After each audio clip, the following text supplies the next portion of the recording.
ഇന്ന് നമ്മുടെ കയ്യിലുള്ളത് 2 പുലികളാണ്. None other than Triumph Tigers 1200 ആണ് 2 വണ്ടികളും. ഇതൊരു എക്സ്പ്ലോററാണ്, ഇതൊരു 2023 റാലി എക്സ്പ്ലോറാണ്. നമുക്ക് 2 വണ്ടിയുടെ എക്സോസ്റ്റ് നോട്ട് കേട്ടോ.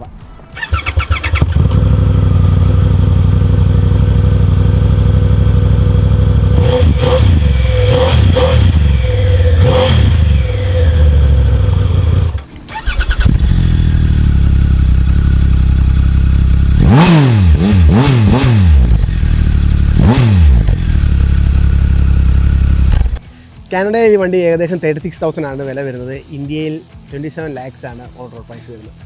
അപ്പോൾ ഈ 2 വണ്ടികളുടെ ഡീറ്റെയിൽഡ് വീഡിയോ നമ്മുടെ ചാനലിൽ ഉടനെ വരുന്നതാണ്. Stay tune.